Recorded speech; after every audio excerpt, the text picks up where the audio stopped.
Shalom and welcome to another in our series of podcasts from Temple Beth Am, a dynamic center for conservative Judaism in Los Angeles.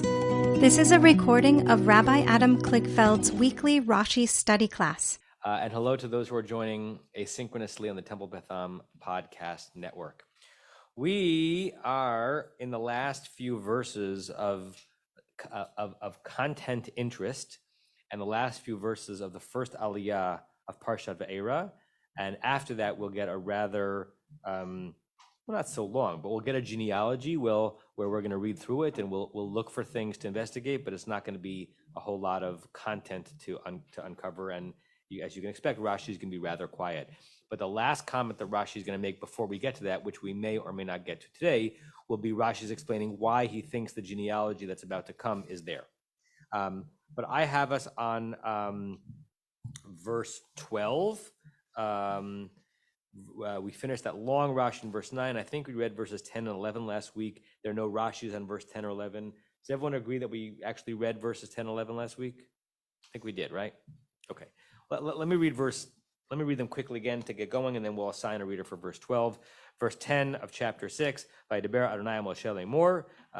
As I think we discussed last time, this is the first time we're seeing that very common four-word phrase that God spoke to Moses, saying, Bo daber, go and speak, El, or come and speak, El Paro Melech Mitzrayim, to Pharaoh, king of Egypt, Vishalach et bnei Yisrael me'artzo. We looked at several different translations. So that he will send, is it a prediction, is it a command? The form of Vishalach we determined was a adjussive form, almost like a third person imperative. Go speak to him such that the result of your having spoken to him will be that he will release the people of Israel from his land. And that brings us to verse 12. Okay. Let's see. Rick, do you want to read verse 12 for us? My voice is kind of gone. I've been coughing. I've got the RSV. I'm getting past the RSV. Oh no. Yeah, but it's okay. Is It was fever and coughing and headache, but I'm just coughing now. I'm sorry to hear that, Rick. I hope RSVB is not transmittable through Zoom. I know it's a very ornery virus, but feel better, Rick. That's Thanks. Rebecca, would you like to read verse 12? Okay. Vayidaber Moshe Lemor. Hein b'nei Yisrael lo sham'u Eli ve'ech yishma'eni Pharaoh ve'ani aral sfatayim. And Moses said before God, he spoke before God, saying, behold, the children of Israel have not listened to me. How then should Pharaoh listen to me or hear me?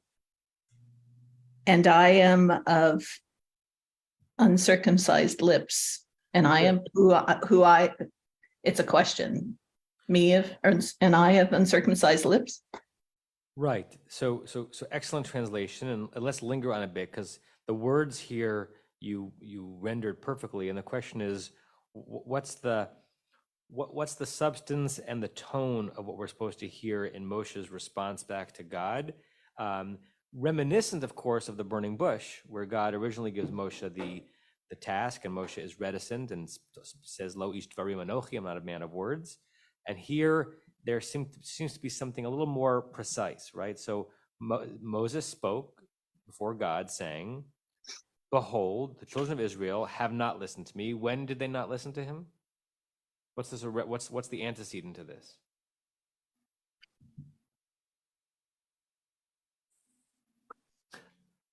Do we have a scene where they did not listen to him? Before they left Egypt. Well, they still haven't left Egypt. They didn't believe him. Pass the mic around. In verse 9, it says, so Moses spoke accordingly to the children of Israel, but they did not listen to Moses. Right. So just the last verse that we read, or the last week, was God having heard from Moses the testimony that what Moses was supposed to say to the Israelites, which is basically follow me, they weren't able to pay attention to because of the shortness of breath, the shortness of spirit, and the hard work upon them. Hold on, I was gonna sneeze. Excuse me. Excuse me. Rick, I think I'm catching it from you. So it's either a reference to that's the immediate antecedent, or remember that the last time that Moses brought information from God, that things were going to get better and things got worse, and they complained to Moses. So there's several places, some explicitly, some implicitly, where Moses' communication from God to the Israelites didn't penetrate. Okay, so now in our verse, Moses says, after all, God, the children of Israel did not listen to me. How do we understand, I don't know, the logical force of the second phrase? How will Pharaoh listen to me and I am uncircumcised of lips? And my question on the question is, are those two ideas? Are those two questions? Is it one long question? Is the I am uncircumcised of lips referring both to the incredulity that Pharaoh will listen to me, or is it also going back to why the Israelites would not listen to me? And I don't have answers to these questions. I'm actually asking you, right? So how are we supposed to put together the logical impact of what Moses is saying? Rebecca's right that he's asking it as a question. It's hard to know if it's a rhetorical question or not, right? Is he saying to God, well, how can you expect Pharaoh to listen to me if they didn't listen to me? Or is he really saying, Pharaoh, they didn't listen to me, so please tell me, how can I make Pharaoh listen to me? You know that I have a speech impediment, right? So it's unclear what the tone is. I'm curious of what people think. I think Alan? if he's saying that his own people aren't going to listen to him, his own people, how on earth would Pharaoh listen if his own people aren't even listening? Right. What would we call that kind of an argument, either in American legal language or in Talmudic Hebrew language? Kal v'chomer. Kal v'chomer. Kal v'chomer literally means the easy, simple, and the hard, right? That something that is true in an easy situation, you can infer that it would also be true in a hard situation, or vice versa. In American legal, it's a fortiori, right? I've always heard it's a fortiori. That, okay. So that you can, But I could be wrong. it's like if the classic argument is that if I don't let my, you're arguing with your child, who wants later bedtime, your 15-year-old sibling has to go to sleep by 10, so I'm certainly not letting you stay up till 11, right? So we all understand the logic of that. So what Renee is saying, this is an a fortiori kal v'chomer argument. Hey, God, I haven't even succeeded at the easier task of being heard by the Israelites. How do you expect me to succeed in the harder task? Now, let's assume for the moment, it's not the only way of reading it, that it is a kal v'chomer argument. What is the logic of the kal v'chomer argument? How is that indeed a logical inference, that if he can't be understood by the Israelites, how is he going to be understood by Pharaoh? Like, why is that a reasonable argument? If you can't convince your friends, the people that you're entrusted to, how can you expect to have this leader who has all this power over you and controls what's going on? If you can't do it with the friendly people, presumably whom you are leading, how can you do it with the ruler who has such control over you? Good. Now, in that argument, Alan, you sort of you combined / conflated two arguments that you could separate. It could be, if you can't convince your friends, how are you going to convince your enemies? If I can't convince those who are powerless and who are desperate to listen, how am I going to convince the powerful? Right? Those could be two different ideas. Any other ways in which we can understand the logic of the kal v'chomer, if it's a kal v'chomer, Joel? Well, sort of what Alan said, or what you said. If I can't convince people that it's good for them, that they want to hear this, how am I going to convince somebody that's going to be, the results going to be detrimental to them?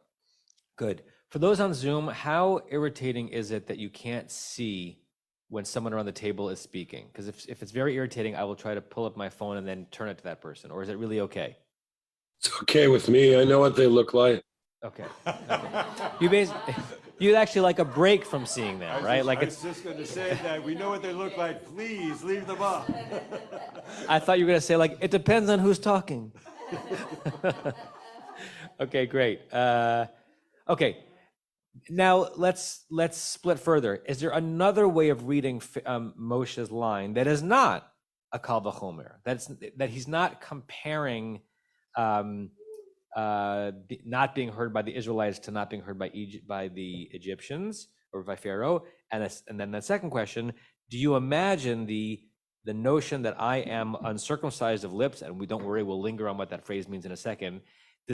Which part of the previous part of the verse is that referring to? Is it just the Egypt, just the Pharaoh, or is it the Israelites?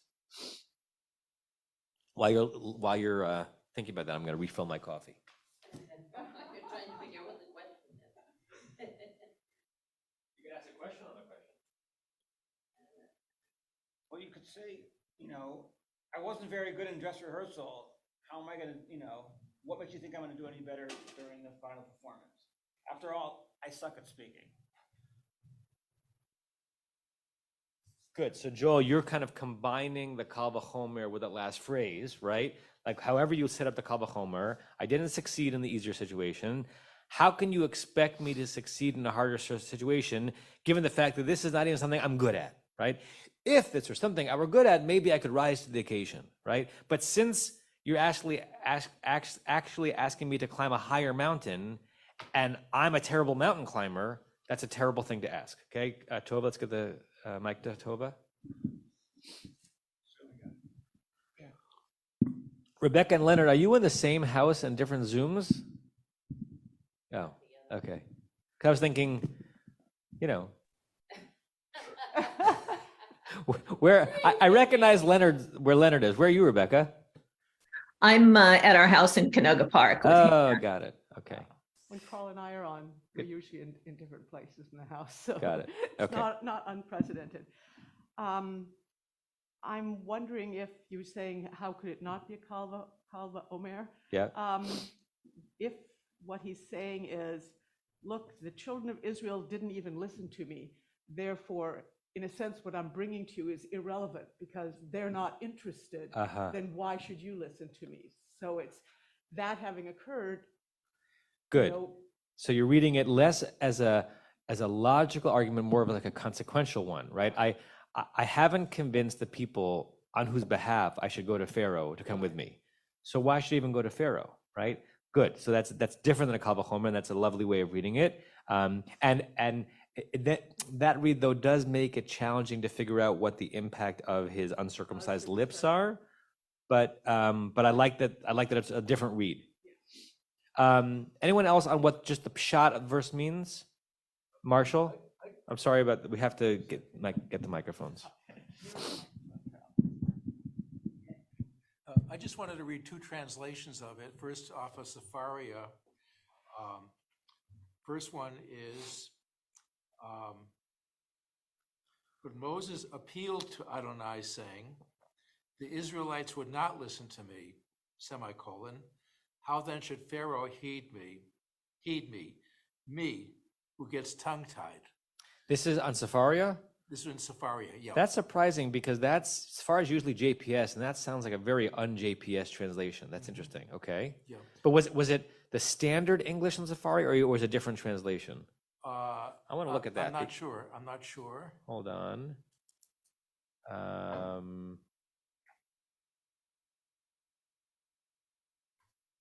Oh, you're right. I wonder if that's JPS. There it is right here. Yeah. Me who gets tongue-tied. It's almost like an R.E.A. Kaplan translation rather than a JPS, usually very tight and academic, and this is very colloquial. Okay. And the second one is Everett Fox's. Moshe spoke before Adonai, saying, here, and then in brackets, if the children of Israel do not hearken to me. And by the way, just to be clear, the word if is the one that's in brackets. So right. In Everett Fox's translation, he's inserting an if to make it even clearer that he thinks it's a Kal Vachomer. How will Pharaoh listen to me? Hearken to me? ? And then he said, and I am of foreskinned lips. Yeah, it's one of my favorite Everett Fox translations of the Torah, because he's using English to connect like Arel with Arel, right? Because as we'll see in a moment through Rashi, that's what Arel means. We often translate it as uncircumcised, but he says, and rather than translate it with a negative, uncircumcised, translate it with an adjective that I think he made up. I've never seen the adjective foreskinned before, right? But that's what it's saying, right? So let's just go there, right? Fleshy and and clumsy parts of the body that are not as free of encumbrances as they otherwise might be. Foreskinned, okay? Good. Anything else on the verse before we look at Rashi? Any other way of understanding Arel Sfatayim? And if you're wondering, or if your mind is associating other uses of Arel, we're going to get there. Rashi is going to bring us lots of places where that root ayin resh lamed is used, both in terms of the lip, the heart, the genital organ, and also agriculture. Okay, because you may be aware of the mitzvah of orla, which is from the same root. Okay. Rebecca, you were reading. Will you start reading the Rashi? Ve'ech yishma'eni faro. Oh, okay, good. So before you start doing that, there are different versions of Rashi where the comment you're about to read, for some reason, comes at the end of the Rashi comment in this verse. Some of you may have that. So if you're wondering why Rebecca's reading that, in some versions of Rashi, this comment comes before the one about Arel Sfatayim, and in some it comes after. So since you're reading from that one, we'll do that one. But it should be in your Rashi. It might be the second comment on the verse, not the first comment on the verse. Okay. Ze echad me'asara kol v'chomer shebatorah. This is one of the 10 instances. Easy and hard in the Torah, or light and heavy, or I see Safaria says minor to major.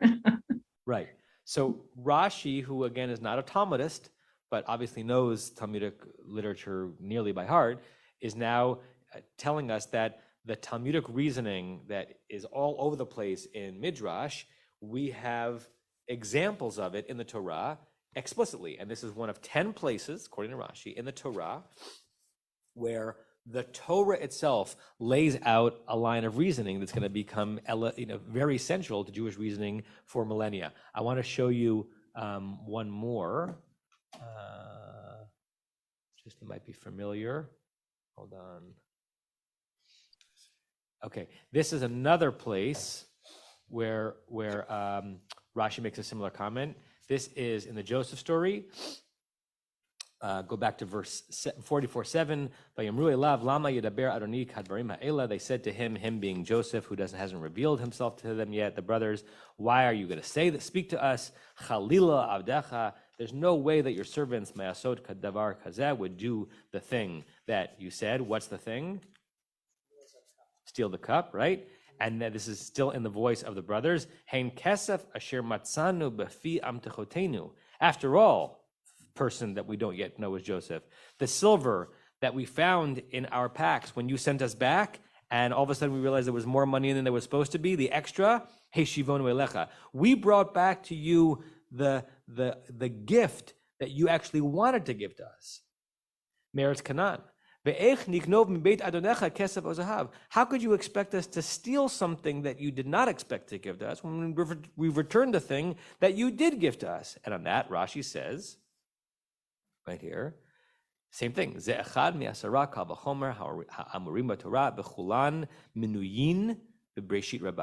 one of the 10 places where we have an explicit a fortiori argument, Kal v'chomer, and they are all explained in this little chapter of Breshit Rabbah. And if we're doing a Midrash class, we could go in there. Okay? So that's just one of the other places. I don't remember the other 10 offhand. It actually could be fun. Should we take a look?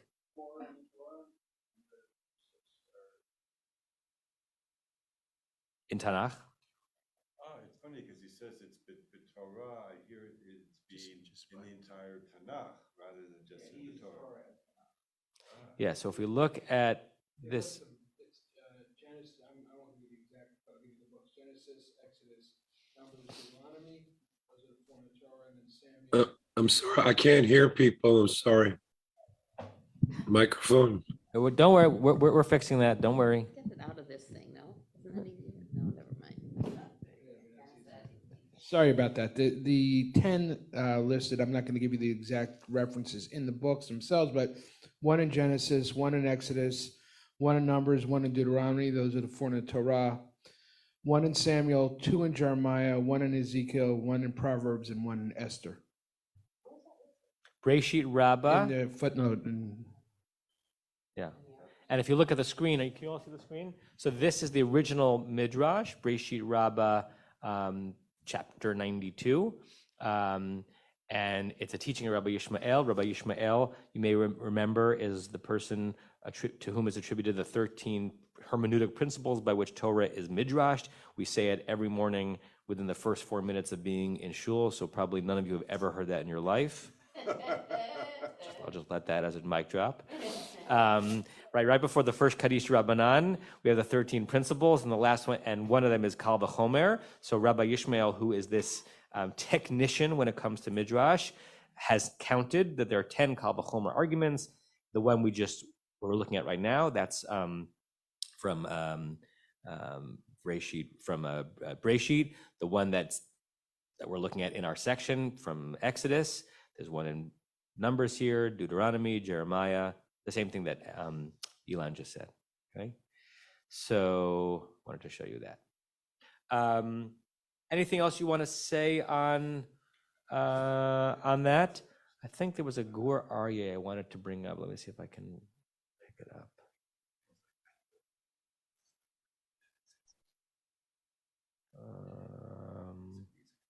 Why did I want to bring the Gur Aryeh?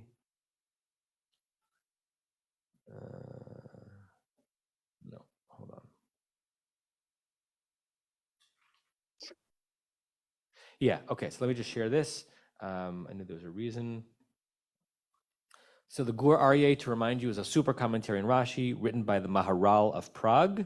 And he's going to explain in his language that which we've already brought out, which is in what way this is indeed a Kal V'chomer. So this is Gur Aryeh and Rashi's phrase, Shehu Echad Min Asara Kal V'chomer, Perush. The explanation of the logic is, Ma Yisrael, just as Israel, Shehu Latovatam, Lo Shamuli. It's slightly different than the way you phrased it, Alan. If Israel, whom I was speaking to them for their benefit, they were going to derive benefit from listening to me. If they wouldn't listen to me with good news, Paro, Shehu L'Ra'ato, why would you expect, God, that Pharaoh is going to listen to my threatening of him, right? It's one thing, like you're more likely to pay attention if someone is giving you something as someone's taking away, right? So it's not power or lack of power. It's not enemy friend from Gur Aryeh's perspective. It's, and this is something actually worth thinking about, it's more easy to communicate to someone who assumes that your communication with them is for their benefit, right? I experience this every day, right? Like, when you have to, give feedback to an employee. To this day, I'm a pretty experienced professional. I do not speak as fluidly and as calmly and as confidently when I'm sharing something with someone that I know they're not going to want to hear than when I'm sharing something with someone that I know they're going to hear. They're going to want to hear. So that's how the Gur Aryeh teases out the logic of this, right? Just for example. Okay, good. All right, anything else on the Kal V'chomer before we go into circumcisions? I think I need to circumcise my hair looking at myself in the mirror in the video here. There's like a little tuft that doesn't want to go anywhere. I need a hair moil. Okay, Rebecca. It's cute. Thank you, Barbara. That's why I keep you around. All right. I wasn't even fishing for that compliment, but I'll take Looks it. like Dagwood. Like what? Like Dagwood. Oh, but Blondie. Okay. Okay. Dagwood and Blondie. All right. Aral Sifatayim. Well, we did have the comic book, photo. So yeah, we're in comic book mode of our class. You got to teach me how to do that, Rebecca. I couldn't. Where did you? Was that on your? The how only did you do that. Yeah, the only way I know how to do that effect is if you're going to text the photo to somebody, then you can do it when you take the photo. Rebecca took a picture of us on Chol HaMoed Sukkot when we came back to study in person, and then she sent it to me, comic bookized, and it was a beautiful picture. It was like there's an app or there's a thing in the phone that renders a picture as if it was a comic book. It was magnificent. It became artwork. It was just, it was a picture. It wasn't an amazing picture, but I wonder if I could bring it up. Yeah, I love. Show it to us. Let I us love see. that Hold on, mode. hold on, I'll hold on. I'll write out the instructions how Did to you do it. text it, Rebecca? I'm Was that a sorry. text- Was that a text to me or an email? Do you remember? It was a text. There it is. Okay. Yeah, it makes. I love taking things in that mode. It makes it beautiful. It's just You all see that? very interesting. I know it's not that big.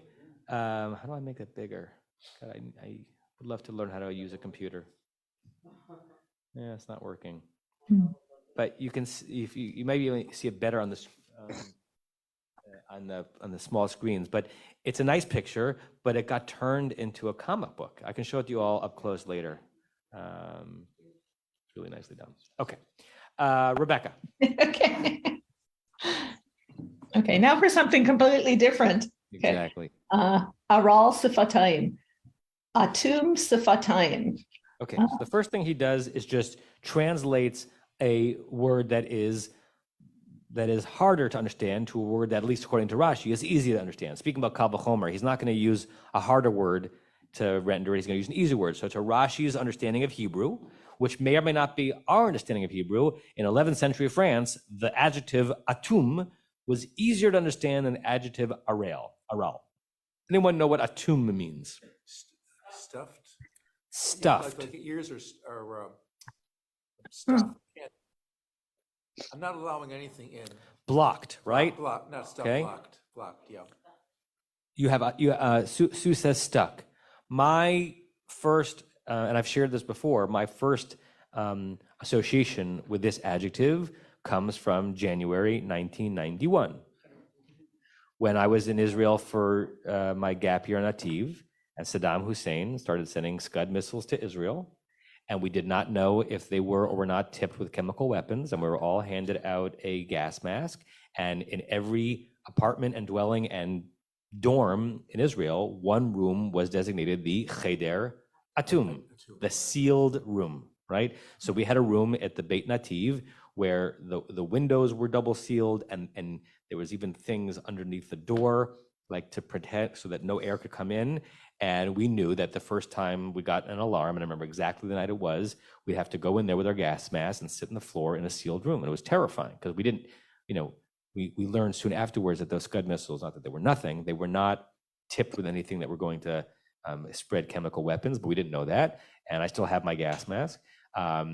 And that was a part of the experience in January 1991. I've given a sermon about the following thing because the word atum, which was a terrifying word in January 1991, became an extraordinary word in November of 1991, November or late October, because 9 months later, there was a birth, there was a, how do you call it, a baby boom in Israel, because adults were up in the middle of the night in a cheder atum. And so there became a mini generation of what were called yiladei atum. Why was it interesting? Previous to that, and this is not a nice thing to say, because Hebrew is not always nice, the phrase yeled atum existed. It meant a child who was not a non-achiever, who may have been mentally disabled. They were a blocked child, right? Like, some of the ways in which language used to not be so polite when it came to people's challenges, right? That was just, it wasn't an insult, it was just the common Hebrew way to refer to someone who was developmentally disabled. They were a yeled atum. In October, November 1991, a yeled atum was a child conceived in a cheder atum. And I always thought that was an interesting transformation. Leonard is raising two hands, a digital hand and a real hand.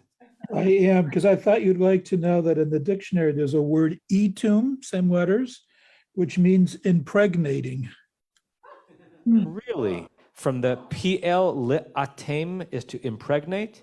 Because if etum is the gerund, then it's from the PL li'atem. It's modern Hebrew, New Hebrew, and it means either cocking or impregnating. Caulking, like C-A-U-L-K? Yeah, so that would be the sealing off part. Well, that's a heck of a metaphor for intercourse. Caulking. Elon, thank you for that. I think. Yeah, this is back to Atum. I lived in Israel when I was 13 for a year, and I remember distinctly one of the biggest insults you could say to somebody was "Is Atum," which was the equivalent of retard, right? Obviously, you would never use retard today. I would assume that you would never use Atum today in that context, but it is amazing how language changes over time. Yeah, and transformed black to white, right? Like the same phrase. Were you on like father on a sabbatical that year? What year was that, Elon? Okay, so Elon, you were living in Israel 74 to 75. I was living in Israel 74 to 75 because my parents, and so was.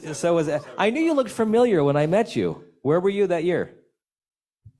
We were in Netanya. I went to Beth Sefer Itamar Ben Avi. Wow.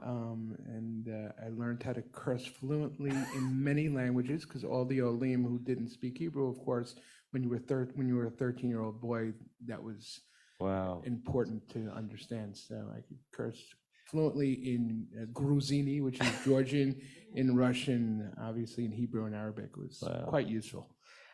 That 74, my father just finished his army service on a base in Missouri, where I lived for the first 2 years of my life. And then my parents moved to Israel for the year. They didn't declare Aliyah, but it was like an attempt at Aliyah. And we lived in French Hill in Jerusalem. I was 2 and went to Gan. And according to my Gan Nenet, I spoke perfect Hebrew with a Hungarian accent, and no one understood why. And we to this day. And my sister was in kindergarten. And the way my parents described it, it was a great year. But it was really hard to make Aliyah in the early 70s. My father was a psychiatrist working at Hadassah, made like 1/3 of bupkis. Like they just couldn't pay their bills as a psychiatrist. Did you have a phone? Because we did not. I don't know if we had a phone. You couldn't. Yeah, it was hard. The wait list for a phone back then was long. Correct.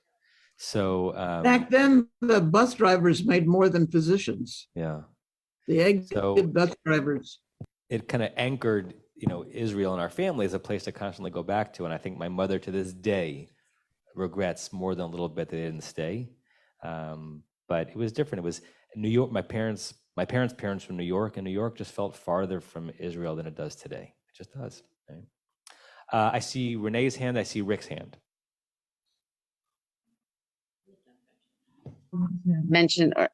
See if it's related that today, even in spoken Hebrew, people say that you're satum, that you're blocked, as a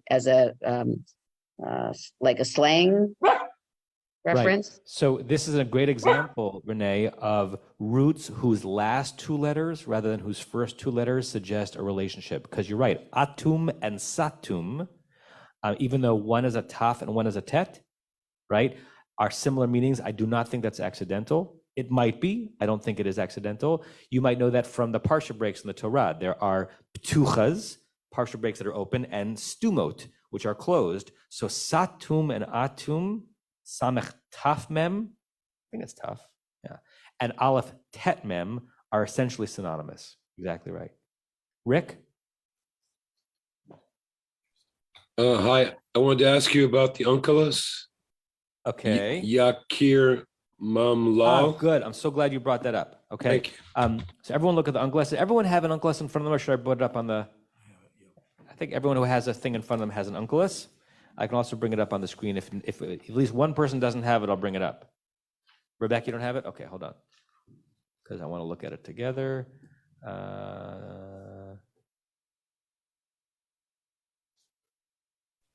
And can I guess at but don't guess yet, because I want to. All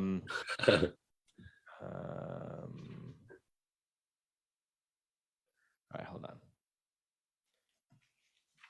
Faria, Tanakh, Shemot, 6, what verse were you? Verse 12.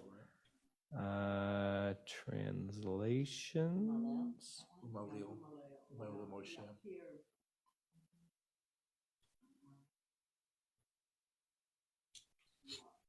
We can read it in Esperanto if you'd like. Okay, it's not in translation. I always forget where that is because it's not commentary. I never know how to find Unkelos on here. Targum, there it is. Okay.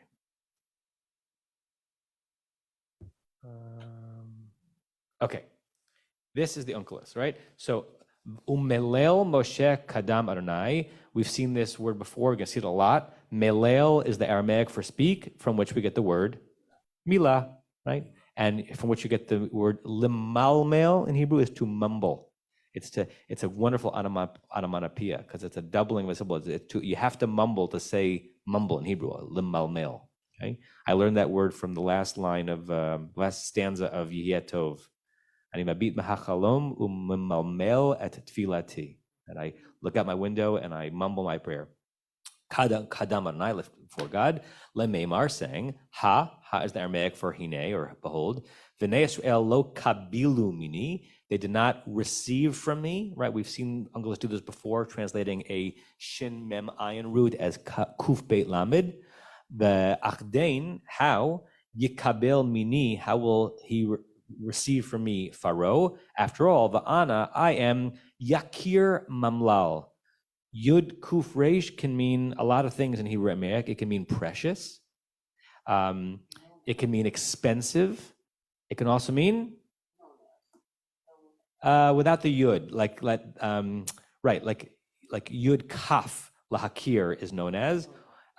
You have it right in front of you. Yud kuf reish can also mean heavy. It can be a synonym of kaved, right?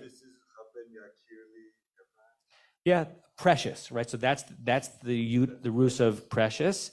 They're sort of similar, right? These are, I don't think, and Leonard, you can tell us if they actually appear in different entries, right? Something which is precious is something that you take seriously with gravitas as opposed to something light that you don't care about, right? So it can mean something beloved. It can also mean something severe, and it can mean something literally heavy or clumsy. So here, Onkelos is saying aral. It's not that something is like blocked. That's the foreskinned way of understanding it, but something which is just clumsy and heavy. Joel? This might be a stretch, but if milah is speaking, then the opposite of milah would be ara. Yeah, interesting. Are you suggesting that it might be etymologically connected? What he's saying is that if you can't speak, you're arel sfatayim. If you can speak, you are wording. So are they actually etymological opposite? I had no idea. It's really interesting. Certainly in this verse, it seems plausible. I mean, it's not the Hebrew of the Torah is not mem lamed hey, but that notion is a very old notion, connecting those letters to speech. Okay. That was just on the first two words of the Rashi. Rebecca, you're still on. V'chein kol lashon arla ani omer shehu atum. And similarly, or thus, each instance of arla, I say that it is blocked or closed. Good. You wouldn't know this, but the kamatz under the ayin of orla is a kamatz katan, so it's pronounced orla. That's why you'll see it. You might have seen an Israeli product that has under the hashgacha, lo chashash la orla, or you might see English no free of orla, ORLAH, meaning that this is a product that was produced in Israel, and you do not have to be concerned that it's a violation of the mitzvah of orla, which we'll get to in a second. So it's written out ORLAH because the ayin is a kamatz katan. Interestingly, in the version of Rashi that I'm mostly using right here, which is an annotated, so it's like it gives a Rashi on the Rashi, the editor, translates the word atum for us in Rashi's language to the Hebrew word satum, which is, I forgot who brought that up before, because in modern Hebrew, we know satum with a taf more easily than we know atum with a tet, blocked off. Okay, so we can almost predict what Rashi is going to do. He's saying every usage of this root in the Torah means blockage, and it means that he's going to read verses that he's going to basically try to convince us that that in all of these cases, even where you might think that orla means something else, no, it means blocked or stopped up. Okay, and he's going to give some examples. I'll pull them all up onto the screen one at a time. So, yeah. Sue. Meanwhile, I'm just, maybe I missed this, man. Maybe this is what Joel was saying, but on the Uncle lesson, we're talking about Ivane Akir Mamlal. And we get from Mamlal Milah, because it's mumbling. But it sort of does it relate to this, like, in English, we're talking about circumcised, and Brit Milah is circumcision. And are they? Well, that's I think what Joel was suggesting, right? And Is the word, I always thought of them, sew that up, nice. I always thought of that as a linguistical accident, but it's fascinating to think of milah, speech, as an unencumbering of a blockage, which is what milah, circumcision, is. I don't know. The Hebrew word lamul, from which we get the word milah, to cut, and mohel, means to cut or remove. That's not the same Hebrew word as milah, the word from which we get the word. But way back in the origins of the language, I'm fascinated by the possibility. Marshall, give that man a mic. So since Friday is Rosh Chodesh, Mi Yamalel Gevorot Yisrael. Yes. Who can foretell? Right, so that's a good example of a Hebrew, not Aramaic, use of the word, of the root mem lamed lamed, to mean speak in the Hanukkah song. Yimalel, to speak, yimalmel, to mumble or stutter. Not stutter, that's the Legum game. Okay, here's the first one. This is Jeremiah 6. Jeremiah, if al regel achat, is constantly berating the Israelites for not listening to the prophet, not the Israelites, the Jews, the Hebrews, for not listening to the prophecies of doom that says that destruction is coming, right? So this is Jeremiah 6. Al mi adabra va'aida. It's translated as to whom, as opposed to on whose behalf. The al is interesting here. Who can I speak to and give testimony to, v'yishma'u, that they will possibly listen? This is the prophet crying, no one's listening to me, right? Hinei arela oznam. Their ears are arela. Rashi says, if you read into this verse, not having to do with something being cut or not cut, but stopped up. That's the first example that you gave, right? Like earplugged. Their ears are plugged, right? So far, 1 for 1. This is a good verse to show that ayin reish lamed means plugged up. Velo yuchlu la'akshiv. They're simply not able to listen because they got fingers in their ears. Okay. Next one. Or actually, now Rashi actually tells us what that phrase means in his words. Arelasvat oznam. Rebecca. Arela oznam atuma mishmoa. Their ears are blocked, closed to hearing. Good, closed to hearing. Good. Okay, next one. Let's look at it inside. Safaria wants me to give me their email. I'm not going to. Which is also Jeremiah chapter 9, verse 25. Amitzrayim va'Yehuda v'Aladom. Regarding Egypt and Judah and Edom, al bnei Ammon v'al Moav, all the people who were living near Ammon and Moab, al kol kitzutzei fe'ah, all those who've got hair cut in such a way that the Gentiles used to cut it. Hayoshvim babidbar, who dwell in the desert. Ki kol hagoyim arelim. All of these nations are uncircumcised, are arelel. V'chol beit Yisrael arelei lev.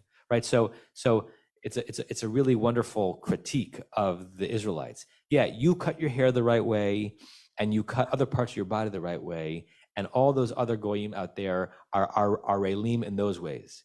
But you, Israel, your hearts are arelim. Right, so what's better? Do a frum haircut and not listen to the content of my word. This is one of the wonderful places where God, through Jeremiah, is saying, I don't need ritual piety and then ethical yuckiness, right? Which we could we would all do well to heed even until today. So that's this verse. Rebecca? Arle lev atumim mehavin. Arle of heart, meaning close to understanding. Good. So we have an ear that's blocked, a heart that's blocked from understanding and compassion. Okay. And the next one, which is fun because how often do you get Habakkuk brought up on the screen, right? Anyone know what's the most common way in which a shul-going Jew gets exposed to Habakkuk? The tires. Hey, book. The Haftorah for Shavuot. What's that? The Haftorah for Shavuot. I'm teaching a kid. I knew Shavuot, Rick second was gonna day. get that. Haftorah, second day of Shavuot, is from Chibuk. Habakkuk. What? Chibuk. Habakkuk was a hugger. It comes from Habakkuk.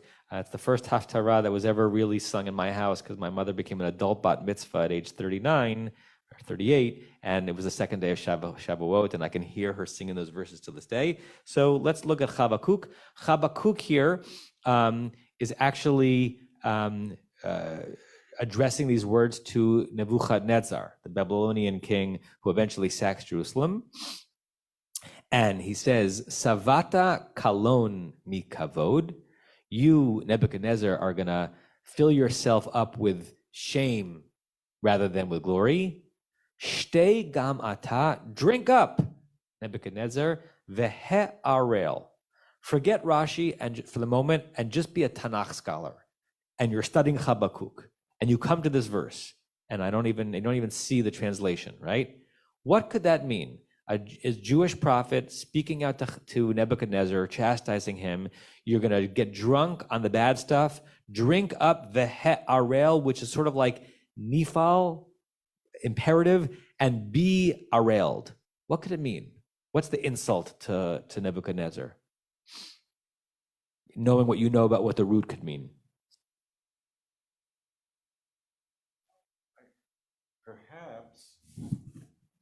Perhaps because when one is intoxicated, one is going to be more outgoing, more speaking. And here he's saying that even though that would normally be a case of wine, you're going to be stopped up and you're not going to be saying anything, or you're going Interesting. To be, so you're going to drink, instead of being loose-lipped, you're going to be tight-lipped.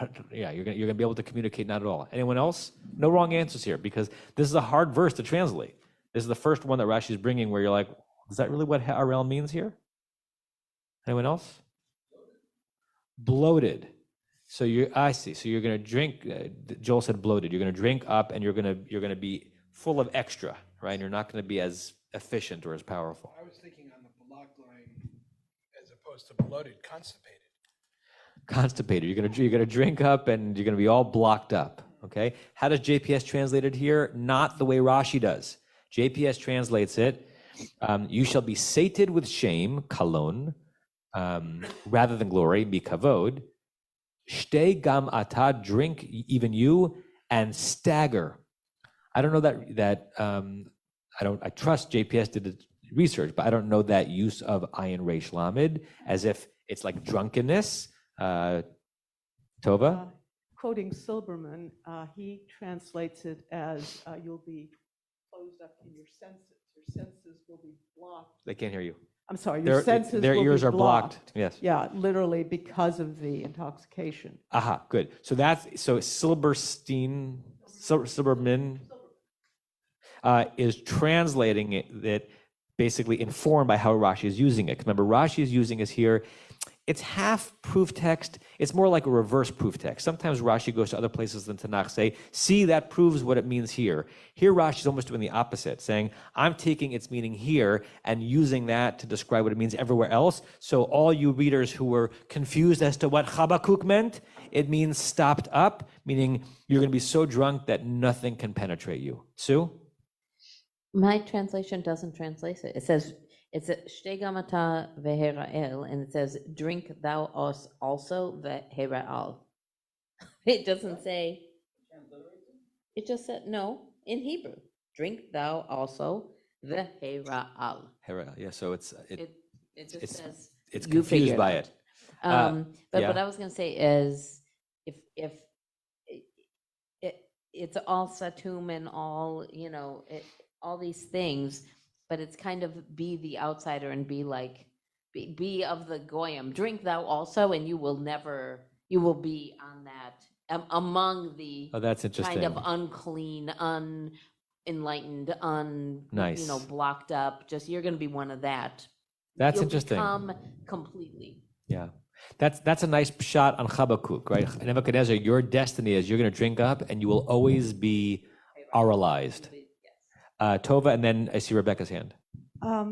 It's just striking me that these examples that Rashi is giving reflect back on the verse in the sense that he's trying to explain what the arlat means in reference to Moshe, but the example he's giving of the people of Israel having their ears stopped up, of Nebuchadnezzar, a king, being blocked in a way, also apply to, you could go back and say, it's not just Moshe who was arlat, it was the people of Israel, it was Pharaoh, and in fact, they even used in his heart, and we know that that's going to become a major image for Pharaoh. Yeah. So it's reflecting back. That's great, Tova.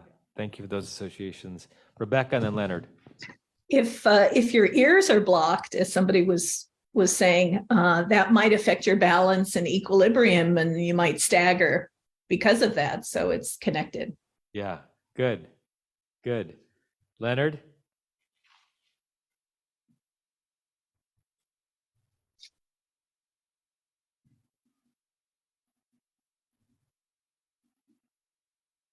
We don't hear you yet. Okay, there we go.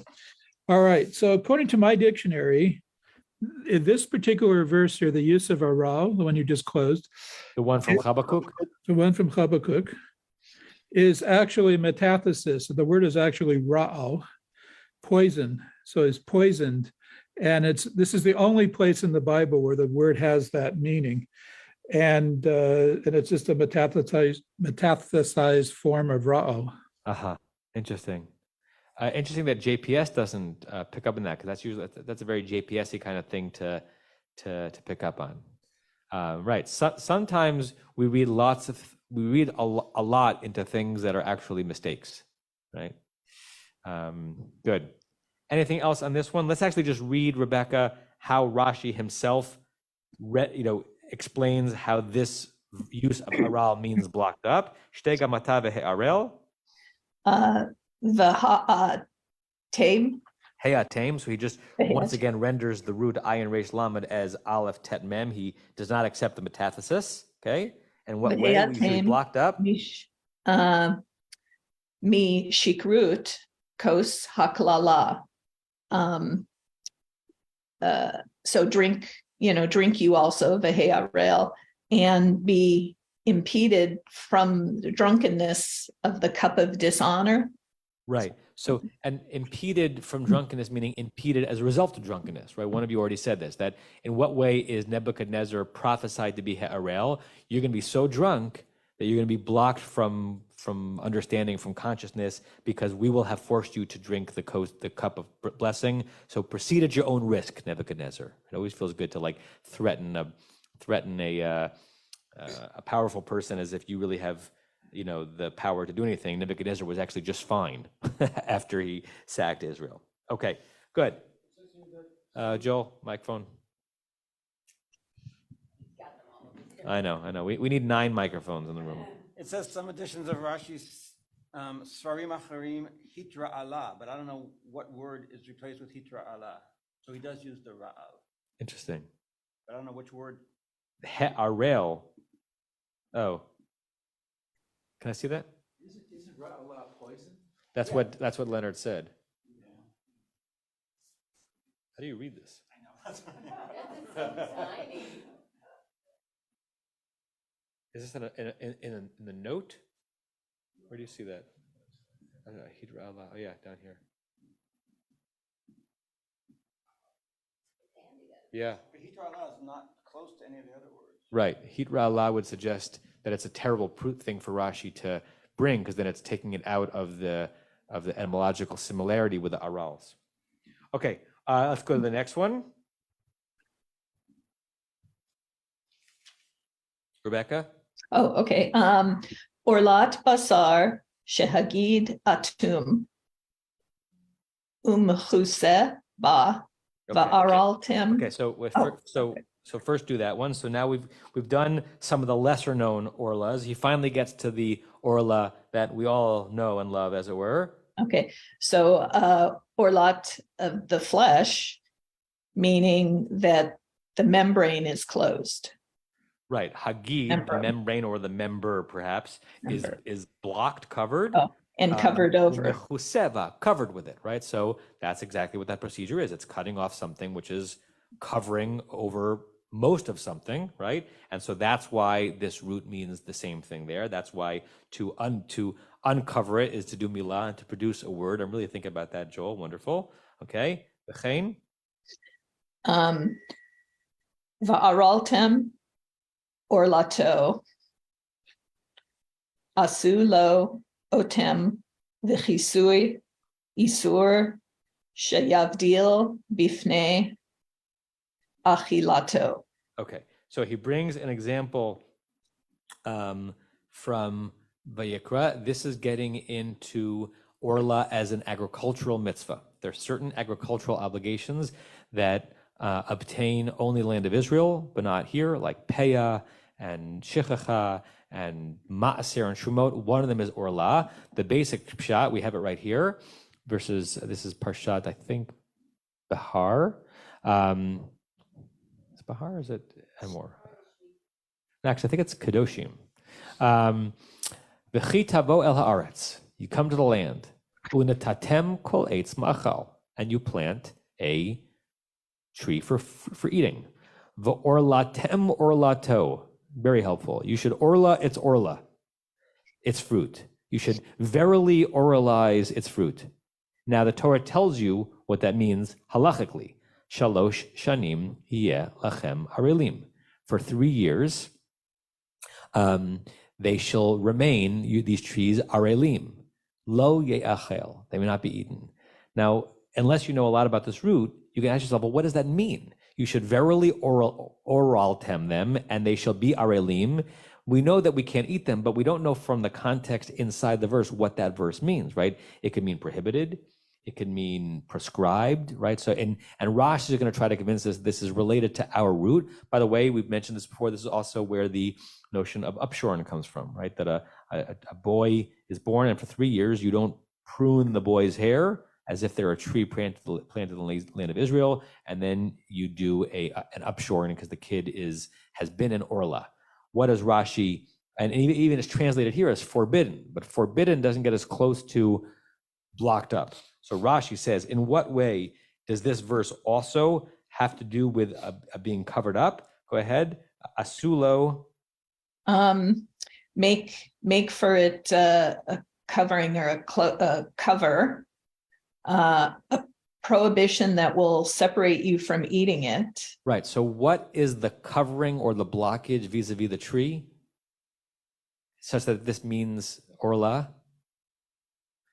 It's like, remember the old sci-fi movies where like you could put up a zone around the thing so you couldn't be penetrated, right? So like the tree gets a layer around it that blocks you from going to it and pruning it and eating it. So it gets a foreskin, it gets an orla, and for 3 years it is inaccessible.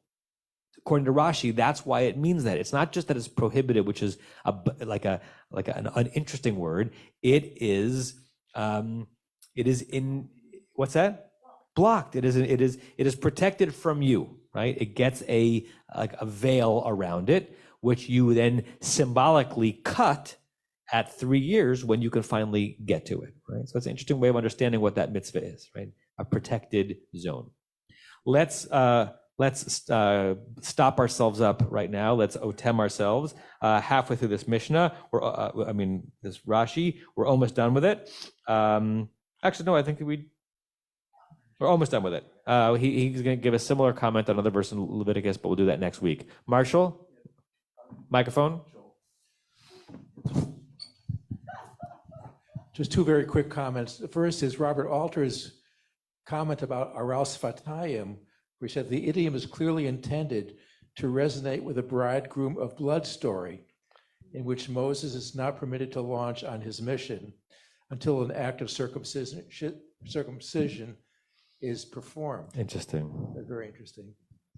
And second, totally unrelated to this, since you were reminiscing about things in the past, 59 years ago yesterday was the assassination of Kennedy. And I didn't see anything in the New York Times yesterday about it, but how quickly we forget, we remember 9/11, we remember December 7th, 1941. But, Yeah, January 6th. We've become January 6th, but we've become so, I don't know. Yeah. I don't even know the word to use to assassinations and senseless murders.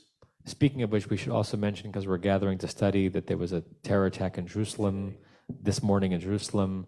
In Givat Shaul, two bus bombings, and even more horrific, I suppose, that they were detonated remote control, so no longer as requiring a suicide mission.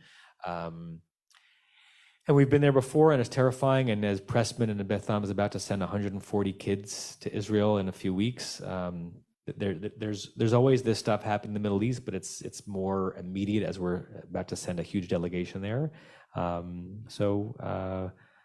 There's no to-do list here. Otherwise, other just to mention it and to ruminate on it and to do whatever we do, either in direct or indirect ways, to send blessings to our people in Medina Israel, and hope that this is not the beginning of a terrible, awful trend. It's very PTSD for those of us who literally lived through or were witness to the era of just seemingly nonstop bus bombings. Not a good thing. Barbara, your hand is up.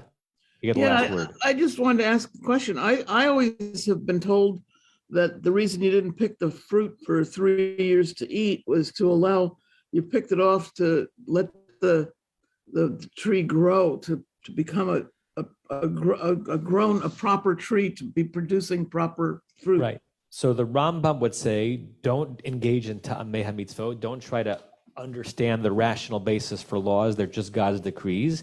And we would say, maybe there's a rational basis to it. The problem with trying to find a rational basis for something is that then if you can find a countervailing rationale, then all of a sudden you feel less obligated to it, right? So the people, I observe kashrut because it's cleaner and more ethical. What happens when kashrut becomes less clean and less ethical doesn't mean I'm not obligated to it. So I think you're onto something, that there's something about letting a tree and a person grow unimpeded a bit without too much influence, and that may or may not have been the rationale for why the Torah obligates it. Some people consider Orla to be a chok. It's like shatnez. It's a law that has no rationality, even though it seems like it might. And we'll never know the answer. But yes, a farmer might say that's good practice. You have been listening to another in our series of podcasts from Temple Beth Am, a dynamic center for conservative Judaism in Los Angeles. If you enjoy these podcasts, we invite you to write a review on the Apple Podcast site or wherever you get your podcasts. For more information about Temple Beth Am Los Angeles, go to tbala.org.